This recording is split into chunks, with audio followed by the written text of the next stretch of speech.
20세기의 가장 위대한 신학자로 칼 바르트라는 인물이 있습니다. 저는 칼 바르트의 신학과 그 견해에 완전히 동감하지는 못합니다. 여하튼 제 평가와 상관없이 칼 바르트는 20세기를 나누는 그런 신학자이기도 합니다.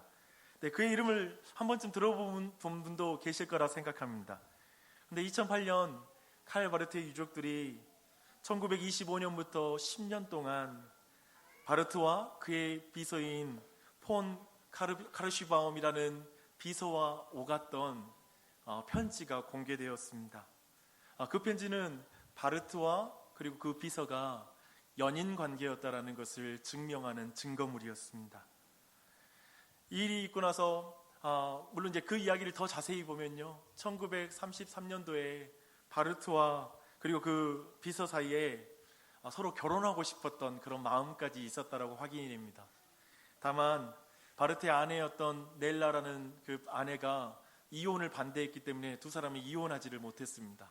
그래서 바르트가 결정한 게 뭐였냐면 그 여인을 집에 들여서 같이 사는 거였습니다.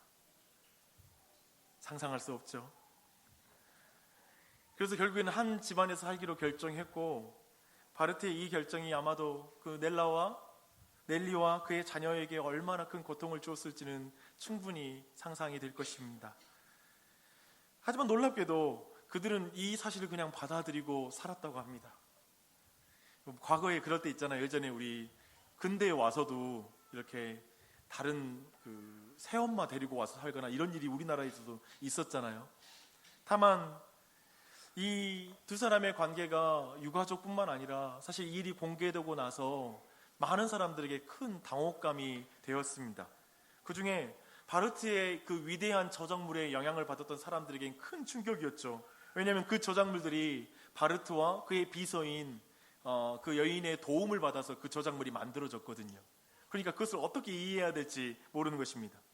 바르트 자신이 그렇게 외쳤던 기독교 윤리학과 이 사실, 이 현실이 어떻게 조화되어야 되는지에 대한 질문이 있었습니다. 이제 그 저작물을 쓰레기통에 버려야 되는가? 아니면 그의 삶과 그의 저작물을 따로 분리해서 평가해 줘야 되는가? 라는 질문을 하는 것이죠. 여기에 대한 여러분의 입장은 무엇입니까? 우리도 근자에 한 목회자가 너무나 많은 사람들에게 저작물이 알려졌고, 그리고 많은 사람이 그의 설교와 저작물을 통해서 영향을 받았던 그런 목회자가 그가 그런 글을 쓰고 설교를 하는 동안에 큰 성적인 범죄를 범했다라는 그 사실을 알고 많은 사람들이 그의 책을 버려야 되는가? 그때 내가 설교를 듣고 받았던 은혜는 뭔가? 라는 질문을 하고, 이걸 그 사람과 분리해서 이해해야 되는가? 함께 묶어서 생각해야 되는가? 이런 평가에 대한 기준 때문에 혼란스러웠을 것입니다. 아마도 이 자리에 바르트를 잘 모르시는 분들 또한도 이런 생각이 스치지 않습니까? 어떻게 그렇게 위대한 신학자가 그렇게 부적절한 일을 범할 수 있죠? 라는 이런 질문을 하는 분도 계실 거고요. 그런 영적인 상태로 어떻게 그렇게 영적인 글을 쓸 수 있단 말인가? 어떻게 그렇게 많은 사람들에게 영감을 주는 그런 글을 쓸 수 있지? 라는 거, 그게 가능한 일인가라는 그런 질문도 하는 사람도 있을 것입니다. 도대체 얼마나 양심이 굳어졌으면 그렇게 행할까? 라고 이렇게 비난하는 마음이 드는 사람도 있을 것입니다. 또 어떤 사람은 역시 신학은 신앙에 아무 필요 없다는 나의 생각에 확신을 더해주는 증거물이 하나 더해졌어 라고 생각하는 사람도 있을 수 있습니다. 주 안에 사랑하는 여러분, 저는 이 아침에 저와 신학적인 입장이 다른 칼 바르트의 어두운 면을 끄집어내어서 그를 조롱하려고 이 이야기를 끄집어낸 것이 아닙니다. 오늘 우리가 살펴볼 솔로몬이 가히 그런 인물이기 때문에 그렇습니다. 솔로몬은 이 역사상 가장 지혜로웠다라고 말하는 왕이에요. 그리고 솔로몬은 성경의 저자이기도 합니다. 대단한 저작물이죠. 칼 바르트보다 더 많이 회자되는 성경의 저자인 말입니다. 근데 그 솔로몬이 오늘 우상 숭배하는 것으로 그의 인생이 끝나는 것을 보게 됩니다. 솔로몬을 어떻게 평가할 것인가? 그리고 그가 기록한 성경을 어떻게 우리가 읽어야 되는가? 성경을 읽었다면, 읽었는데 우상을 숭배하는 것으로 인생이 끝났다는 게 같이 이게 양립할 수 있단 말인가? 이런 질문이 우리에게 드는 것입니다. 그런데 저는 이 솔로몬의 이야기 때문에 이 바르트 이야기를 꺼냈을 뿐만 아니라 사실 이것은 우리에게 먼 이야기가 아니라 우리랑 너무 가까운 이야기이기 때문에 최근에 이 유명한 사람을 굳이 그의 어두운 면을 드러낸 것입니다. 한번 차근차근 오늘 말씀을 통해 그 안에서 우리가 어떤 생각을 해야 될지 한번 더 점검해 보십시다. 오늘 11장 1절은 이렇게 시작해요. 솔로몬 왕이 바로의 딸 외에 이방의 많은 여인을 사랑하였으니 라고 시작합니다.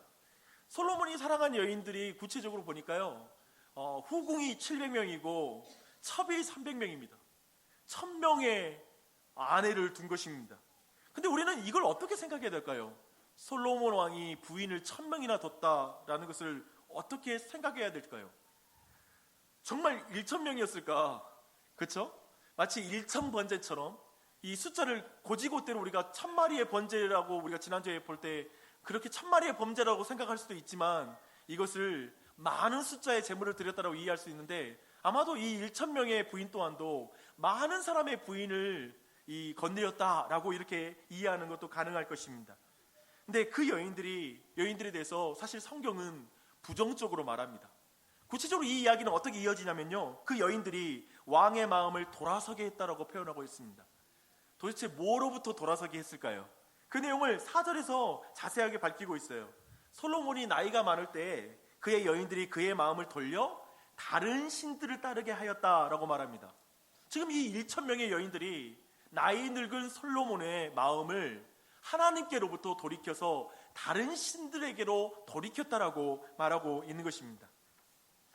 근데 저는 여기에서 좀 이 나이 많은 솔로몬이라는 표현에 좀 주목해 봤으면 좋겠습니다. 사실 이 표현에 이어지는 내용들을 쭉 살펴볼 때요, 사실 나이 어린 솔로몬의 통치 초반, 거기와 대조해 주는 그런 의미가 있어요. 즉 3장의 내용을 자연스럽게 연상을 시키거든요. 3장은 우리가 살펴봤던 내용입니다. 우리가 통치 초반에 이제 솔로몬이 1000번째, 1000마리의 번제를 하나님께 드리고 하나님께 지혜를 달라고 기도하는 장이 3장에 나오는 그 내용입니다. 근데 열왕기의 저자는 솔로몬 통치의 초기와 통치 말기를 의도적으로 표현하는 단어들로 계속 대조하고 있어요. 한번 그 증거들을 보게요. 하나님께서 열왕기 저자를 통해서 강조하는 메시지를 전체적으로 요약해서 한번 말해볼게요. 이런 말입니다. 젊었을 때 솔로몬 너는 1000번째 곧 1000마리의 제물을 하나님께 드려 예배했던 너가 나이가 많아 1000명의 후궁과 첩을 통해 결국 우상을 숭배하는 자가 되었다. 지금 이 1000이라는 단어를 통해 대조를 하는 거예요. 젊었을 때 솔로몬과 나이 늙었을 때 솔로몬이 전혀 다른 일을 하고 있다는 것이죠. 그리고 또 이렇게 표현해요.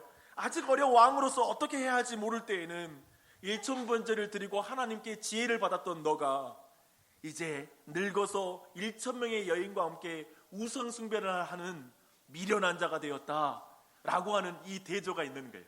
젊었을 때 한때 너는 지혜로웠으나 이제 나이 늙어 너는 너무나 어리석게 되었구나 라는 그런 대조를 하고 있는 것입니다.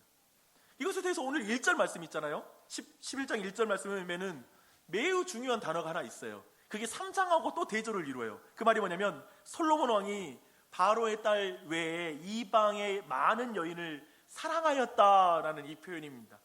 이게 아하브라는 히브리어인데요, 여기에서 사용되는 이 아하브라는 사랑이라는 단어가 이 열왕기상 3장 3절에 그대로 나와요. 거기에서는 솔로몬이 여호와를 사랑해서 기브온에서 1000번제를 드렸다라고 이해를 해요.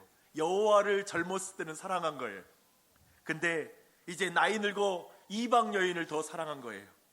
젊었을 때는 하나님의 말씀을 더 사랑했어요. 그래서 말씀을 이루는 지혜를 달라고 말해요. 근데 이제 나이 늙어서는 여인의 말을 더 사랑하는 사람이 되었다라고 말하는 것입니다. 이 말을 종합하면 오늘 말씀 제목이 되는 거예요. 한때 지혜로웠던 왕이 어리석어졌다. 그렇죠? 이게 아마 지금 열왕기상 11장의 전체적인 어떤 그런 분위기입니다.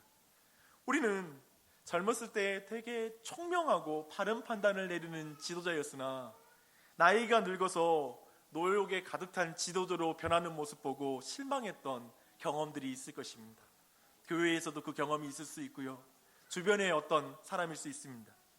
안타까운 것은 이런 변화가 세월의 무게를 통해서도 있을 수 있잖아요. 제가 예전에 말씀드렸잖아요. 목회자도 한 65세 이상 되면 갑자기 총명이 흐려져요.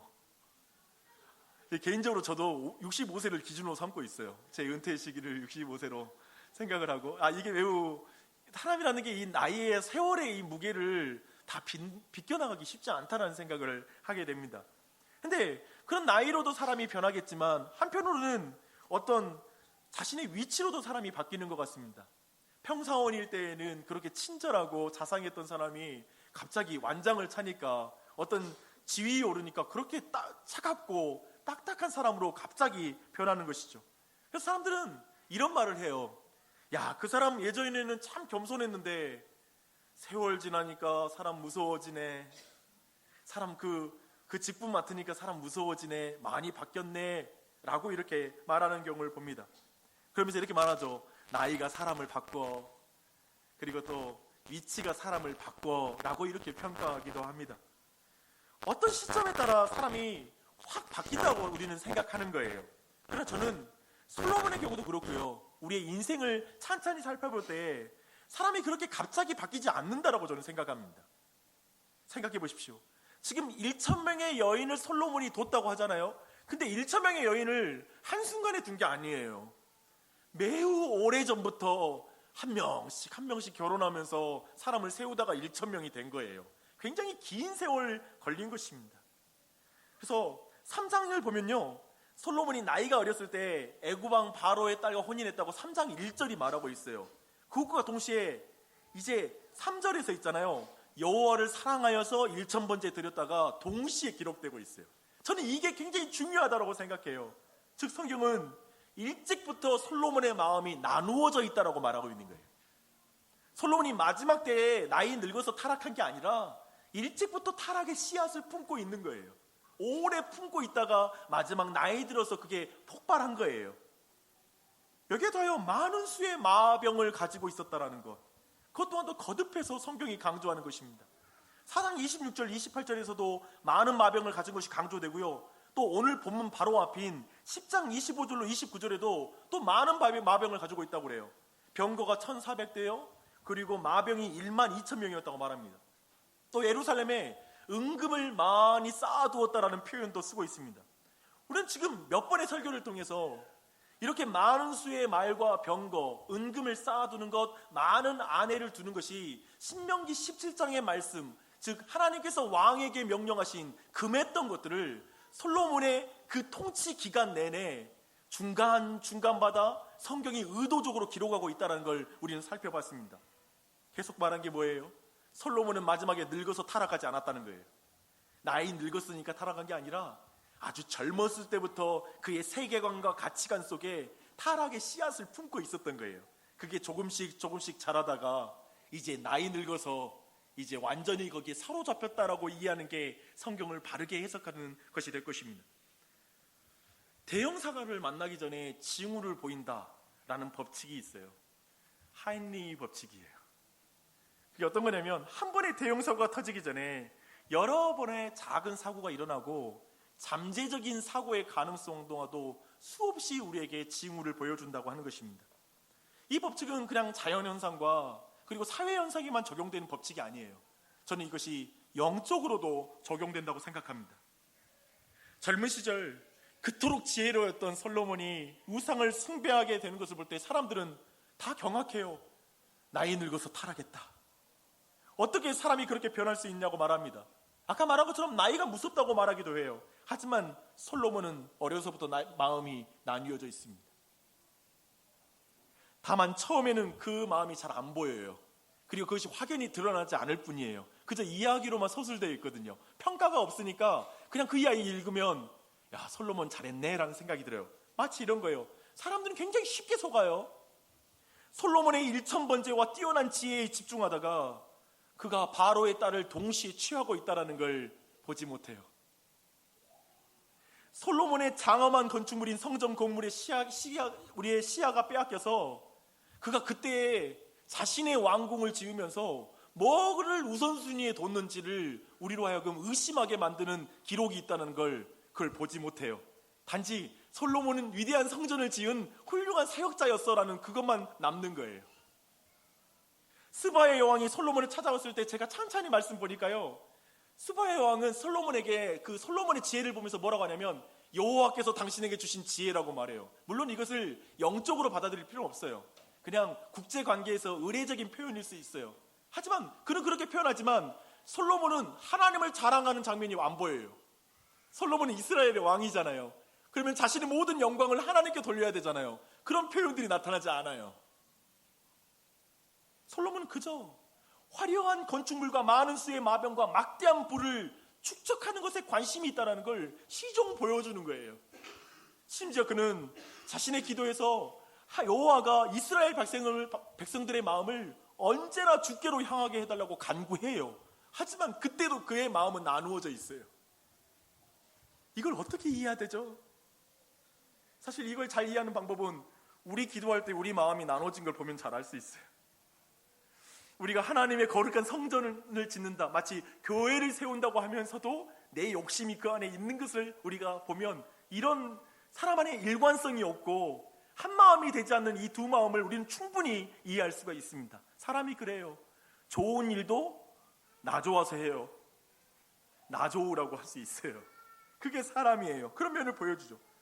솔로몬의 이 신앙을 분별하기 힘든 이유는 뭐죠? 그런데 이렇게 우리가 성경을 이렇게 보는 건 굉장히 어려운 이유가 있을 거예요. 사실은 최근에 우리가 솔로몬 설교를 들으면서 자꾸 솔로몬의 어두운 점을 지적하니까 이제까지 나는 솔로몬 설교를 그렇게 듣지 않았는데 라고 생각하시는 분들이 계실 거예요.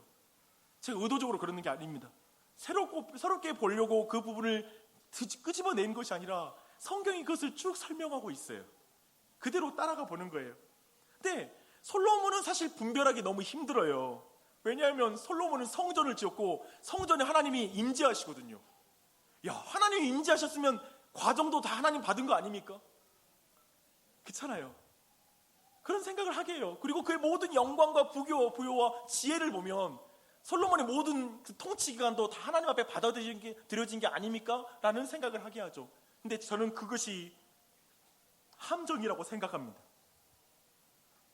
솔로몬은 사실 하나님이 주신 복과 지혜 때문에 분별하기 힘든 사람이에요.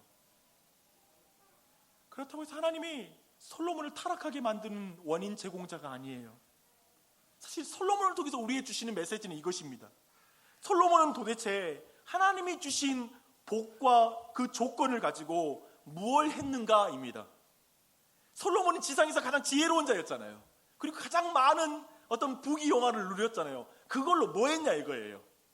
그건 우리 모두에게 하는 질문이죠. 하나님께 받는 지혜를 가지고, 하나님께 받은 경제적인 복을 가지고 당신은 무엇을 하고 있습니까? 라고 질문하는 게 솔로몬을 통해서 우리에게 주시는 중요한 메시지인 것입니다. 솔로몬을 통해 우리는 중요한 이 메시지가 거기에 있어요. 하나님이 주신 복과 지혜에 취해 거듭되는 하나님의 경고를 듣지 못할 수도 있어요. 하나님이 주신 지혜와 그리고 일상의 평안함 때문에 크게 문제가 없거든.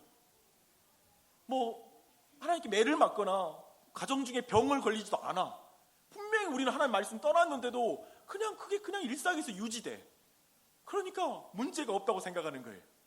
하나님 날 기뻐 받으신다고 생각하는 거예요. 그런 오해를 할 수 있다는 것입니다.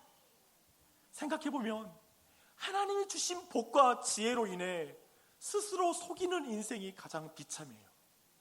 그것 때문에, 그 좋은 것 때문에 하나님의 음성 못 들고 하나님께 기도하지 못하는 게 우리의 신앙의 가장 큰 비참함이에요.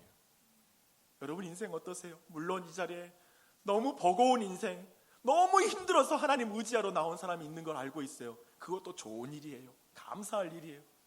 근데 어쩌면 우리의 신앙 안에 너무나 많은 퇴보와 그리고 내 안에 하나님을 찾는 간절함이 없는 이유가 그냥 크게 문제 없으니까, 그렇게 의지하고 기도하지 않아도 내 삶 그대로 잘 유지되고 있으니까 라는 것이라면, 그래서 그 복과 하나님의 지혜가 하나님을 찾지 않는 이유가 되었다라면 그것의 위험성을 솔로몬은 우리에게 경고해주고 있다는 것입니다.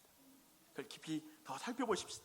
이제 솔로몬이 왜 우상 숭배에 빠졌는지 그 이유 좀 더 살펴보시게요. 왜냐하면 우리는 솔로몬이 그렇게 좋은 조건과 환경 가지고 있었는데 왜 그래? 아니면 아내들이 한 550명 있으면 충분히 만족할 만 하잖아요. 550명 있으니까 거기다 한 명 더 할 필요는 없잖아요. 이게 1년에 아니면 몇 년마다 한 사람 만나기도 힘든 거예요. 이게 지금 보통 일이 아니에요. 근데 왜 타락하는 거죠? 왜 1000명까지 필요한 거죠? 사람들은 타락이란 만족할 수 없는 결핍이 있을 때 사람이 타락한다고 생각해요. 쉽게 말해서 돈이 없으니까 도둑질 한다는 거예요. 배고프니까 도둑질 한다고 생각하는 거예요.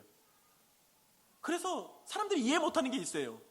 대기업이 노동 착취를 하는 거, 그리고 세금 아끼려고 편법 승계하는 것을 볼 때 이해할 수가 없어요. 아니, 돈 그렇게 많은데 그 세금 몇 푼 내는 거, 물론 그 사람들 입장에서 수천억의 세금이기도 하지만 수조 원을 가지고 있으니까 그거 세금 내면 얼마나 존경받고 좋아요.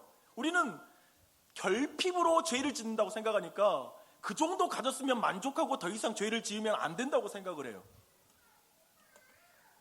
그런 의미에서 솔로몬은 계속해서 은금을 더 쌓고 있는 거예요. 솔로몬은 계속해서 더 많은 마병을 끌어모으고 있는 거예요. 그리고 1,000명의 여자까지 끌어모으고 있는 거예요. 여기에 대한 이유를 살펴봐야 돼요. 그리고 그 이유가 우리 자신이 범하고 있는 죄와 매우 가깝다는 것을 여러분 확인하셔야 됩니다. 솔로몬이 우상숭배에 빠진 이유를 제가 먼저 말씀드릴게요. 그는 애굽 왕과 같이 되기를 원했어요. 바로처럼 되기를 원했어요. 그래서 그는 이 우상숭배에 빠지고 맙니다. 왜 이렇게 확실한지 차근차근 설명해 드릴게요. 원래는 솔로몬이 지혜를 얻을 때 어떻게 얻은 거죠? 그 지혜는 뭐라고 배웠죠? 솔로몬은 애굽과 다른 가나안 땅에 세울 하나님 나라가 뭔지 그 본질을 정확히 알고 있어요. 그것은 애굽과 분명히 달라요. 하나님의 말씀으로 통치되는 나라이고요. 그래서 하나님의 말씀을 구현해내는 것, 그 공의로운 통치를 이뤄내는 게 왕이 할 일이라고 솔로몬은 명확히 알았어요. 그래서 3장에 보니까 하나님께 지혜를 간구하는 거예요. 하나님의 말씀으로 공의롭게 통치할 수 있도록 그 통치의 기술을 제게 주십시오 라는 게 지혜라는 것을 배웠습니다. 그것이 하나님의 목적이에요. 그런데 솔로몬은 정확하게 애굽으로 돌아가요. 10장 28절 봐보십시오. 솔로몬의 말들은 어디서 사오죠? 애굽에서 사와요. 들여와요. 29절에 병거를 어디에서 들여오죠? 애굽에서 들여와요. 그리고 솔로몬이 가장 먼저 결혼한 이방 여인은 누구죠? 바로의 딸, 애굽의 공주를 가장 먼저 데리고 가서 결혼을 해요. 그리고 우리가 또 중요하게 솔로몬을 평가할 때 기준으로 삼았던 신명기 17장 우리 말씀 있잖아요. 그 말씀에 솔로몬이 왜 병마를 많이 두었는지, 그리고 이방 여인과 결혼하지 말고 은금을 쌓아두지 말라고 말하는지 그 이유를 이렇게 말하고 있어요. 그 백성을 애굽으로 돌아가게 하지 말 것이니 이는 여호와께서 너희에게 이르시기를 너희가 이후에는 그 길로 다시 돌아가지 말 것이라. 지금 철저하게 하나님은 애굽으로 다시 돌아가면 안 된다는 거예요. 근데 철저하게 지금 솔로몬이 하는 모든 행동은 애굽으로 돌아가는 거예요. 애굽 나라처럼 군사력을 키우고 많은 처첩을 들이고 애굽의 군왕처럼 행동하기 시작한 거예요. 그는 바로가 되고 싶었던 것입니다. 그것을 적나라하게 보여줘요. 솔로몬이 왜 애굽의 왕처럼 되고 싶었을까요? 그 이유를 우리가 살펴볼 때 이제 솔로몬이 왜 이방신을 숭배하는지 그 이유도 차근차근 설명이 돼요. 우리가 아는 것처럼 고대 근대에서 왕은 신의 대리자예요. 신의 아들이라고 불리기도 하고요, 신이라고 불려요. 그래서 황제 숭배 사상이 있는 거예요. 왕은 신이라고 생각했던 거예요. 그런 의미에서 아마도 바로의 딸과 이방의 처첩들은 솔로몬을 신처럼 떠받들었을 거예요. 그리고 솔로몬이 하나님의 뜻에 따라 나라를 통치하는 것이 되게 답답하게 느껴졌을 거예요. 기도해보고 결정해야지 라고 말하면 왕이 왜 그래요? 신이 누구에게 기도한단 말입니까? 라고 그 마음에 생각했을 거예요. 수많은 정치적 종교적인 조언을 솔로몬에게 그 여인들이 했을 것입니다. 아마도 총명한 그 솔로몬은 분명히 애굽과 하나님 나라가 어떤 근본적인 차이를 가지고 있는지 잘 알고 있었어요. 그 핵심에는 말씀이 있어요. 그 말씀에 순종하냐 순종하지 않는 자로 왕이 누구냐가 결정되는 것이죠. 하나님의 말씀에 순종한 자는 왕을 하나님으로 여기는 자이죠. 분명히 이것이 나라의 차이를 만든다는 걸 솔로몬은 잘 알고 있어요. 그런데 그가 하나님의 말씀과 율법을 사랑하는 데에서 이방 여인의 말을 사랑하는 것으로 넘어가 버린 거예요. 그래서 더 좋게 여기는 거예요. 도리어 이방 여인들의 말을 사랑해요. 2절을 보세요. 너희는 그들과 통혼하지 말며 그들도 너희와 서로 통혼하게 하지 말라. 그들이 반드시 너희의 마음을 돌려 그들의 신들을 따르게 하리라 하였으나 솔로몬이 그들을 사랑하였더라. 솔로몬은 지금 단지 이방 여인의 육체적인 매력 때문에 수많은 처첩을 드린 게 아니라 그들의 신관의 매력을 느끼는 거예요. 그들의 신관은 왕권을 강화시키는 신관이죠. 왕이 신이거든. 하나님의 말씀을 들을 필요 없이 자신이 신이 되어서 다스리는 나라를 꿈꾸게 하는 거예요. 율법 따위는 필요 없죠. 자신의 말이 법이 되는 그런 왕이 되고 싶은 거예요. 그래서 매우 정치적인 의도를 가지고 산당을 만들고 우상을 만들기 시작한 것입니다. 왕권을 강화시키기 위해 그는 기꺼이 혼합주의를 선택해요. 하나님을 완전히 버리지 않았어요. 한쪽으로는 이스라엘의 하나님 섬기고 한쪽에 또 산당 만드는 거예요. 절기 때에 이스라엘의 절기 때는 성전으로 가서 절기를 지키고 또 이방인들의 절기 때는 이방 신전을 찾아서 절기를 지키는 것입니다. 그때에도 하나님은 2번이나 그에게 나타나 다른 신을 따르지 말라고 계속 경고하세요. 그런데 솔로몬은 하나님의 말씀을 듣는 것보다 그 여인들의 말을 듣는 것을 더 즐거워했다고 성경은 말하고 있는 거예요. 왜냐하면 자신은 바로와 같은 왕이 되고 싶었거든요. 고대 근동의 최강대국, 그런 나라를 자신이 만들고 싶은 거예요. 처음에는 두 마음을 가졌던 솔로몬은 결국 마음을 완전히 돌려 이방 신에게 마음을 다 쏟아버린 것입니다. 그렇게 되니 하나님의 말씀을 순종하게 하는 지혜는 더 이상 지혜가 아니라 꾀가 되어버려요. 우리가 지혜의 개념을 배웠잖아요. 하나님의 말씀을 실천해 내게 하는 기술이 지혜잖아요. 근데 하나님의 말씀이 사라졌으면 기술로만 남잖아요. 그건 꾀이죠. 성전을 건축한 지혜로 산당을 짓고 하나님이 주신 물질의 복으로 이방신을 만듭니다. 하나님을 왕으로 모시지 않으니 스스로 왕권을 강화하는 사람으로 서게 됩니다. 도대체 그에게 하나님이 준 선물들을 가지고 그는 무엇을 하고 있는 것입니까? 하나님이 준 지혜 가지고 뭘 하는 거예요? 하나님이 준 물질 가지고 뭐 하는 거예요? 그는 하나님의 통치를 드러내는 왕이 아니라 자신을 드러내는 왕이 되었어요. 그의 정체성은 하나님이 아니라 자기 자신의 성취가 되는 거예요. 하나님의 지혜가 아니라 자신이 지혜롭다고 하는 말을 더 사랑하는 사람이 되어버렸습니다. 복을 주신 하나님이 아니라 자신의 소유를 자랑하는 왕이 되어버렸습니다. 그는 하나님의 율법을 버리고 자기 자신이 법이다고 말하기 시작하고 이제 애굽을 세우려고 하는 자가 되고요, 바로 왕이 된 것입니다. 그가 바로 왕이 되려고 하자 그는 더 이상 지혜로운 왕이 아니라 어리석은 왕이 되었습니다. 백성을 위한 지혜는 이제 자신만을 위하는 지혜로 전락하였습니다. 이것이 쭉 보여주는 솔로몬의 모습입니다. 주 안에 사랑하는 여러분, 우리는 하나님께 받은 지혜로 타락을 막을 수 있다고 생각해요. 그래서 우리 궁금한 게 있잖아요. 하나님이 솔로몬에게 그 지혜를 줬다면 타락도 막아줘야 되는 거 아닙니까? 라는 질문이 언뜻 솔로몬의 그 지혜를 생각하면 그런 생각이 들어요. 그렇게 지혜로웠다면 이방신이 거짓된 걸 알고 하나님만 섬기는 게 진짜 지혜 아닌가? 라는 생각을 해요. 그런데 기억하십시오. 하나님께 받은 지혜로 타락을 막을 수 없어요. 물질적인 복으로 타협을 막을 수 없어요. 우리는 지혜롭고 그리고 지식이 많고 학벌 좋고 그리고 우리에게 물질적인 축복이 가득하면 나 신앙생활 잘할 것 같은데, 내가 하나님 잘 섬길 때 그럴 것인데 라고 생각할지 모르지만 그렇지 않아요. 그것의 지혜와 은금의 한계를 솔로몬은 분명하게 보여주는 거예요. 솔로몬의 메시지는 이거예요. 세상에 가장 지혜로워도 타락을 막을 수 없다. 가장 은금이 많아도 타락을 막을 수 없다는 걸 보여주는 것입니다. 근본적으로 우리가 애굽 왕이 되고 싶다면 하나님께 받은 지혜와 복들은 하나님을 떠나는 힘으로 돌변해버려요.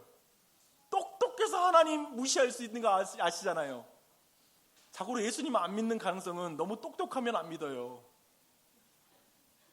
자기 힘대로 웬만큼 도전하면 다 되는 사람이 주님을 더욱더 거절해요. 그렇잖아요. 왜냐하면 참된 지혜는 하나님의 말씀을 구체적으로 실천하는 기술이기에 하나님의 말씀이 사라지면 지혜는 지혜가 아닙니다. 만약 여러분 안에 하나님의 말씀을 그대로 이루고 싶고 하나님의 말씀에 순종하고 싶어하는 마음이 사라지면 여러분에게 주신 모든 지혜는 지혜가 그것은 사라질 것입니다. 저는 솔로몬의 자만을 좀 주목했으면 좋겠어요. 저는 그는 하나님의 경고의 말씀에도 불구하고 아마도 자신은 이걸 통제할 수 있다고 생각한 것으로 보여요. 그렇잖아요. 아내를 들여도 나는 하나님 안 떠나, 이들의 말에 넘어가지 않아 라고 생각했던 것으로 보입니다. 자기는 하나님을 배교하지 않는다라고 생각한 것이죠. 그는 자신의 지혜와 자신의 능력을 과신한 것은 아닐까요? 여러분 어떠세요? 좀 이 말하면 또 저는 솔로몬처럼 가져가지고 과신이라도 해봤으면 좋겠네요. 아니요, 지금 솔로몬이 역설적으로 강조하는 건 그게 아니에요. 솔로몬은 가장 큰 지혜와 가장 큰 조건을 가지고 있어도 실패할 수밖에 없다는 걸 보여주는 거예요. 도리어 굳이 거기까지 너가 가져서 솔로몬같이 돼서 이 상황 판단하려고 하지 말고 솔로몬도 너희들의 인생을 조망해라. 너가 그렇게 지금 열심히 돈을 벌고 있고 열심히 수고하고 있고 뭔가를 추구해 나가는 그 이유가 뭐냐? 과연 너가 그렇게 추구해 나가서 학벌과 수없이 많은 스펙을 가지려고 하는 그 이유가 뭐냐? 그것이 너를 행복하게 만들어줄 수 있다고 생각하는 거 아니겠느냐? 근데 과연 솔로몬을 봐라. 정말 그랬더냐?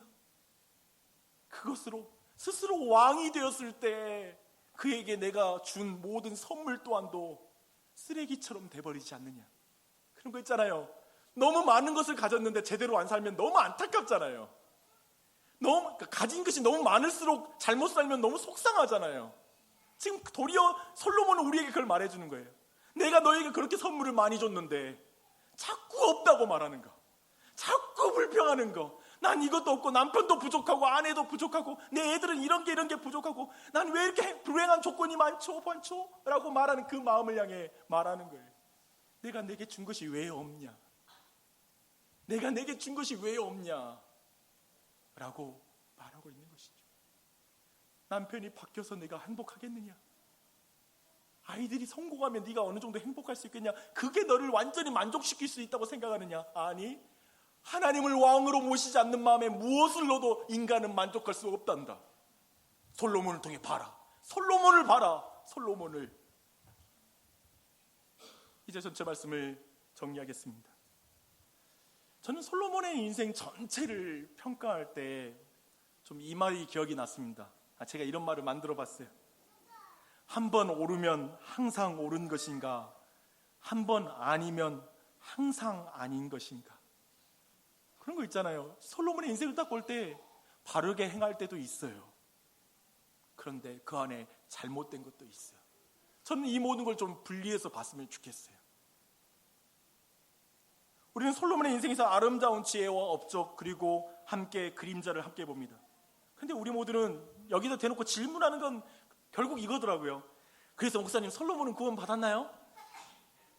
이 결국 질문 또 여기로 가요. 저는 개인적으로 성경이 전혀 그거에 대해서 말해주고 있지 않다고 생각해요. 성경이 솔로몬을 통해서 강조하는 것은 무엇입니까? 그리고 솔로몬을 통해서 우리에게 주는 메시지가 무엇인지를 주목하십시오. 솔로몬은 우리 자신이 처음과 나중에 다룰 수 있다고 말하는 거예요. 솔로몬은 하나님이 우리를 위해서 너무나 많은 선물을 줬는데 불구하고 그 선물이 자기가 왕이 되었을 때 모두 허망하게 된다는 걸 보여주는 거예요. 솔로몬은 우리 중에 아마도 어떤 사람들은 주님을 위해서 어떤 많은 일을 했던 사람들이 있을 거예요. 솔로몬처럼 하나님께 자신의 사명을 잘 이루게 해달라고 소명을 위해서 기도하고 지혜를 받은 사람도 있을 거예요.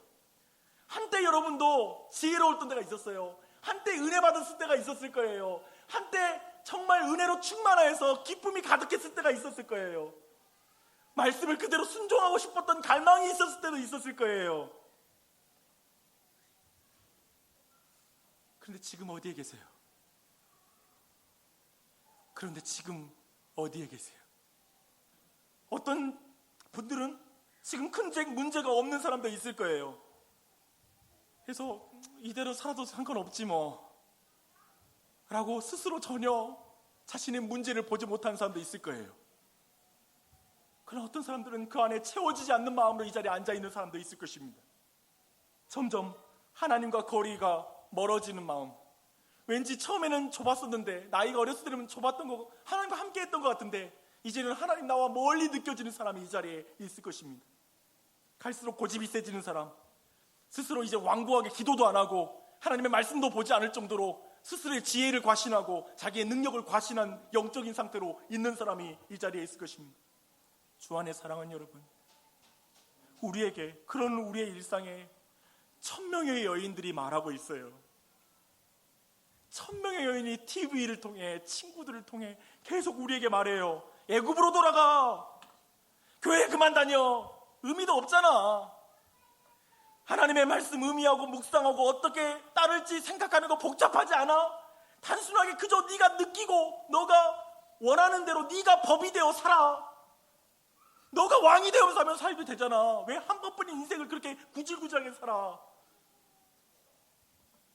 성경은 그것들과 버타면, 그것들 속에 있으면 우리의 마음을 돌려서 하나님께서 멀어지게 한다고 성경은 말하고 있어요.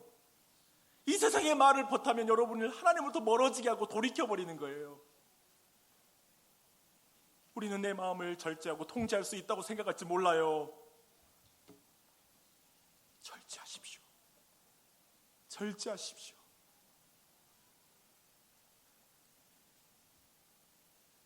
자만감을 가지지 말고 분별하십시오.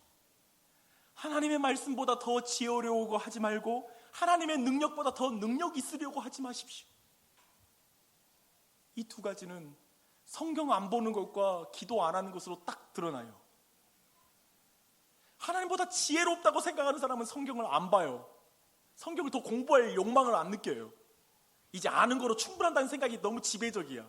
뭘 알아? 목사도 모르는데. 그거 아세요? 목사는 모르겠다고 죽겠는데 성도들은 다 알겠대. 나 교회에서 많이 배웠다고. 항상 이 기준이 뭔지요? 실천하지 않으려면 배울 필요가 없다는 거예요. 저는 이 말이 오늘날 성도들을 다 망친다고 생각해요. 실천하지 않으니 더 이상 배울 필요 없다? 그거 아세요? 성경은 말씀을 통하여 믿음이 들어와서 실천하는 거지, 실천해서 말씀이 들어오는 게 아니에요. 이해되세요? 그런 의미에서 볼 때 우리는 끊임없이 말씀을 봐야 회복이 돼요. 삶이 사라지는 거야. 말씀을 통해 하나님 날 사랑하는 걸 알게 되니까. 말씀은 늘 날 사랑한다는 말씀이니까. 그 사랑한다는 말을 듣지 않으면 우리는 사랑을 못해요. 그런 의미에서 우리는 말씀을 보고 있나요? 기도를 하고 있나요? 저는 시간이 갈수록 기도 안 하는 인생. 처음 시작할 때는 기도했거든요. 지혜 주세요. 저는 어린아이와 같은 자예요 라는 기도를 드렸어요. 근데 이제 나이가 들어서 기도를 안 해요. 사랑하는 여러분, 진짜 가장 큰 하나님의 지혜와 그리고 하나님의 능력을 의지하는 게 뭔지 아세요? 자신이 처음과 나중이 다른 것 같고 다 잃어버린 것 같고 나의 솔로몬과 같은 똑같은 사람인데 나에게 필요한 건 예수 그리스도의 지혜와 그분의 능력이야. 그분의 보혈의 능력이야. 그 예수 그리스도의 그 지혜와 능력만이 내게 필요해라고 고백하는 것. 그가 진정 왕을 인정하는 거예요. 자신이 왕이 아니라는 걸 인정하는 것이 그거예요. 여러분은 왕이 아니에요. 여러분의 왕은 예수 그리스도세요. 그분을 의지하세요. 그분을 붙잡으세요. 예수 그리스도가 여러분의 마음에 거하시는 걸 믿으세요. 그 성전이라는 걸 믿으세요. 그 예수를 붙잡으세요. 일관성 없는 나를 위해서 신실하게 하나님의 말씀에 순종하신 예수 그리스도. 처음과 나중이 다른 나를 위해 처음부터 끝까지 동일하게 날 사랑하신 분. 사명을 잃은 나를 위해서 자신의 사명을 분명히 주관하시고 십자가에 달려 죽으신 예수 그리스도. 하나님보다 더 지혜로운 것처럼 살아가는 나를 위해 하나님의 말씀에 항상 순종함으로 하나님의 율법을 성취하신 예수 그리스도. 하나님의 능력보다 더 큰 능력을 가지고 있는 것처럼 기도하지 않는 나를 위해 끊임없이 하나님께 기도하며 하나님께 능력을 달라고 하시면서 그분의 십자가의 길을 걸으신 예수 그리스도. 그분의 모든 구속과 사랑이 바로 죄인인 나를 위하여, 솔로몬과 같은 나를 위한 그 사랑인 것을 믿으십시오. 그 예수님을 만나십시오. 그것만이 우리의 마지막을 보장해요. 저는 이런 말 별로 안 좋아해요. 그래서 내가 구원받아 못 받아, 그게 문제가 아니라 난 지금 하나님을 의지하고 있나? 난 그분을 지금 왕으로 모시고 있나? 라는 그 질문이 더 중요한 거예요. 그것이 마지막 날에 우리의 운명을 바꿔요. 지금 따라갈 땐 예수 안 믿는 사람 구분이 안 돼요. 그래서 많은 사람들이 세상으로 넘어가요. 예수 안 믿어도 잘 사네, 큰 문제 없네, 라면서 세상으로 넘어가요. 기억하세요. 마지막 날에는 신앙이 확 구분돼요. 분명히 구분돼요. 하나님 앞에 양과 염소로 나뉘어요. 그날은 확연히 드러날 거예요. 여러분 혹시 그 사이에 지금 어느 갈림길 속에 갈라져 있습니까? 다시 하나님께로 돌아오십시오. 주님은 그 모든 걸 기뻐하시고 환영하십니다. 다시 여러분의 인생의 궤도를 다시 맞추세요. 그분께 돌아오세요. 그 은혜가 우리 모두에게 넘치길 예수 그리스도의 이름으로 축원합니다.